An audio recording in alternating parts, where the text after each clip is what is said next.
war requires soldiers stationed throughout the world. We tend to lose sight of those who are not directly involved with contributing to our success as a country. Bob Smith may not have been in Korea, but he was just as vital an asset while roaming the waters of the Mediterranean and his short stopover at the Arctic Circle. He was not by any means an extraordinaire, but he most certainly contributed to the Korean War, and for that he should be remembered.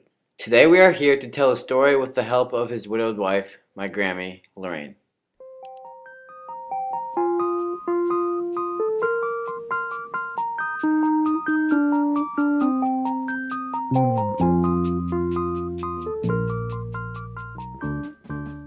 Bob's early life was not easy, but it was these years that shaped him into the man he became.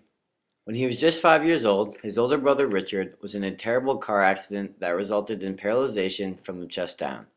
Lorraine describes the tragic event for us. Oh yeah, he got hit by a car, and then he got up and got hit by another car, and then when they took him home from the hospital, he was paralyzed. He couldn't walk. Bob's mom, a nurse, took care of Richard at home. Eventually, when Richard was just in his teens, he died of pneumonia. During this time, generally speaking, it was always the older brother who would join the armed forces. But with Richard dead, this was not possible. Bob quickly felt obligated to fulfill the role of his dead brother. Additionally, Bob attended a Catholic school by the name of St. Catherine's. During these years, Bob learned that he was not looking to pursue a college education. He had harsh nuns who would tape his left hand behind his back to try to change his strong hand from left to right. It was his experience at school that assured that joining the Navy was the right decision for him. Fast forwarding a few years, Bob found himself at the United States Naval Training Center in Bainbridge, Maryland. It was here where he spent some of the most intensive years of his life. Led by Captain Clifford Ashton Fines, Bob learned proper loading ammunition procedures, how to operate the 40mm twin anti-craft gun, how to use a gas mask, the ins and outs of a naval vessel, and how to tie knots and bends. As the year 1950 passed and the Korean War hit full bloom, recruits were continuously being shipped out. Bob knew it was just a matter of time before he was sent out. Years went by and Bob was still at the training center. By now he had perfected the development of good posture and muscular coordination that was deliberately harped on by the captains through calisthenics and obstacle courses. Although Bob found himself getting more skilled every day, he was eager to fight for his country. On March 11, 1953, his name was finally needed to serve in his first hot war of the Cold War. Bob Smith's journey of a young man coming of age during the Cold War had just begun. But before further description of anything, why was Bob even fighting in this war? What appeared as a war between North and South Korea was just as much a war among the US and the USSR. In fact, the equally dangerous superpowers used the conflict in the Koreas as a front to combat each other without technically going into a hot war. There are three reasons why the US went to war in Korea. The first reason was the domino theory. Harry Truman feared that the growth of communism in Eastern Europe would eventually lead to more countries adopting communism. His fear turned into reality when China turned communist in 1949. Thinking ahead, Truman was worried that South Korea would be the next domino and that eventually Japan would fall as well. This worried Truman as Japan was so essential to the American trade. To prevent this scenario from occurring, Truman knew he would have to get involved with the protection of South Korea. The second reason was the president feared that capitalism and the American way of life would be overrun by the waves of communism. Rather than containing communism, like the Truman Doctrine described, the goal was to roll back communism, which is why Americans felt obligated to drive thousands of communists out of North Korea. The third reason that led Bob Smith away from the training center in Bainbridge, Maryland, was the recognition of possibility of being the strongest nation in the world. Truman was aware that USSR stood in the way of world domination, so he indirectly fought them by supporting South Korea. Not only were the Americans able to fight communism, but they were able to avoid getting directly tangled with the Russians, who were already in Korea for the sake of the Cold War. These three reasons, however, did not lead to the immediate fighting. The fighting was triggered in 1950 when the North Koreans unexpectedly invaded South Korea by crossing the 38th parallel. Shifting gears now, Bob entered the Mediterranean seas while on board the USS Fiske, which has a very interesting history. In its early years, around 1945, the Fiske was used as an engineering school for the destroyer force. During this era, she made 3 trips to the Mediterranean for duty with the Sixth Fleet. Later on in 1948, she rescued 10 men from a small sinking freight ship near the Windward Passage. In September 1953, shortly after Bob became part of the crew, she participated in Operation Mariner, which took her to points north of the Arctic Circle.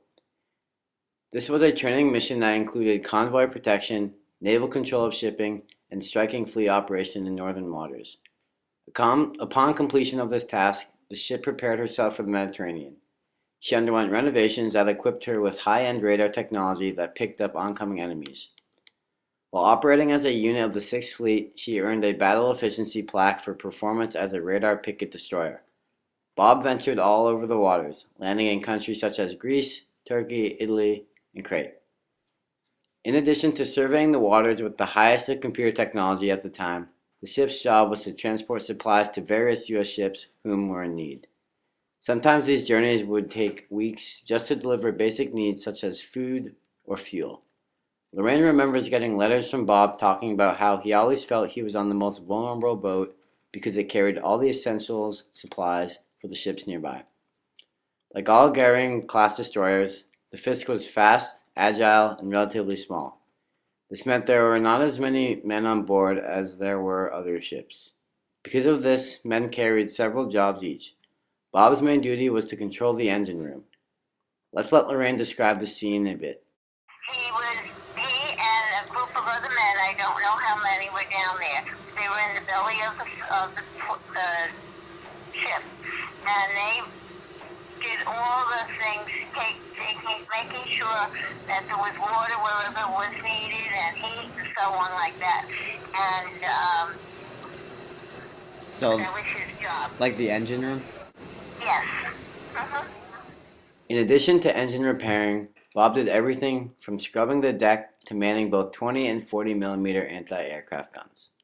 After 3 dedicated years of service, Bob was recognized for his work by receiving 2 honorable medals. The more exclusive of these medals was the Navy Occupation Service Medal.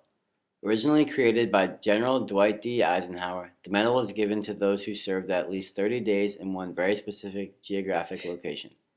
To this day, this is the oldest service medal still issued in the United States. Additionally, Bob received a National Defense Service Medal. While Bob was overseas, the U.S. had a very tense atmosphere.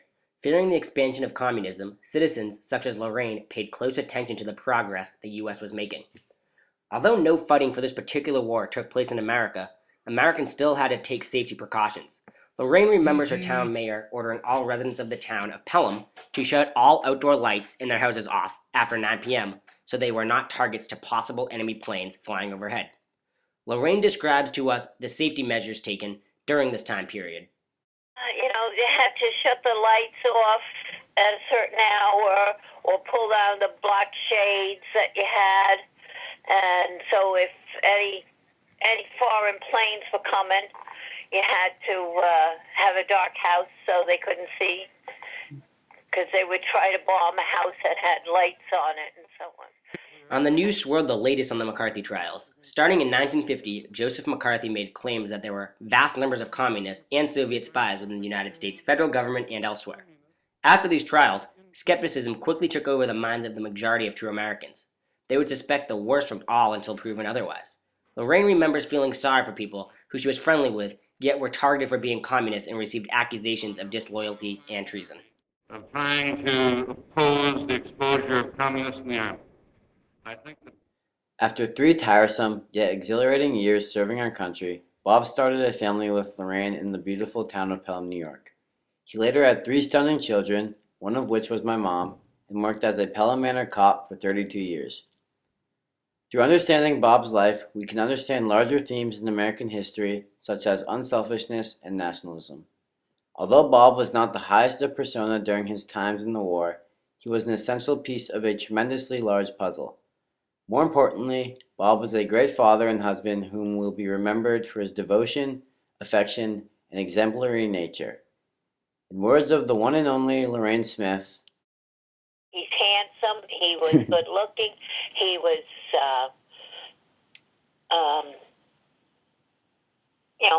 he liked family.